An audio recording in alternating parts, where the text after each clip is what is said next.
আজ আমার পরিবেশনায় কবি হিমাংশু দেবনাথের লেখা বিলের ডায়েরি। আমারও তো জন্মিও তো বিলের মতোই ভাষণ দিতে পারি, তবে কেন চাও না মাগো বিলের মতো হই? কেন শুধু পড়তে বলো সিলেবাসের বই?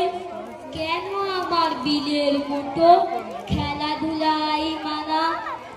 স্বামী বিবেকানন্দের ১৬৪তম জন্ম শতবর্ষ উপলক্ষে স্বামী বিবেকানন্দ সম্পর্কে আমি কিছু কথা বলছি।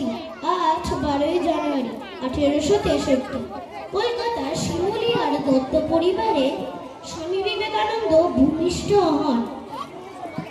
আজ আমার মেয়ের স্কুলে স্বামী বিবেকানন্দের জন্মদিন উপলক্ষে অনুষ্ঠান হচ্ছে, আর নবীনবরণ হচ্ছে। যারা নতুন ভর্তি হচ্ছে তাদের জন্য নবীনবরণ হচ্ছে। মা ভুবনেশ্বরী দেবী নরেন মেধাবী ছাত্র ছিলেন। মাত্র 14 বছর বয়সে তিনি মেট্রোপলিটন ইনস্টিটিউশন কলেজ থেকে প্রবেশিকা পরীক্ষায় হন।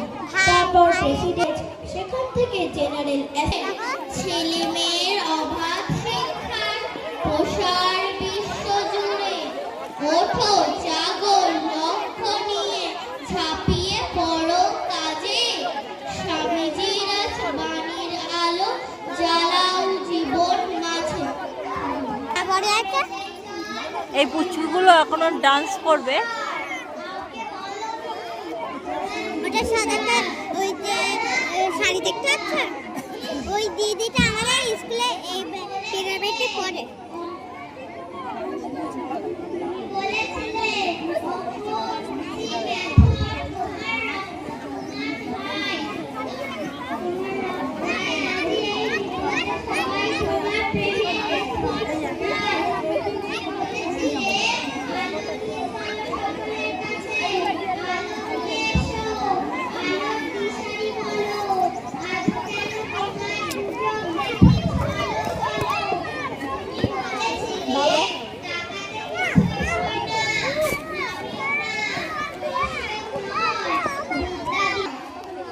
সেই জন্য আমার এই নিবেদন।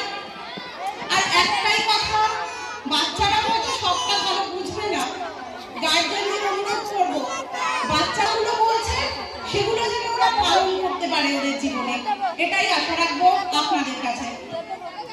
মজুমদার, তুমি বলে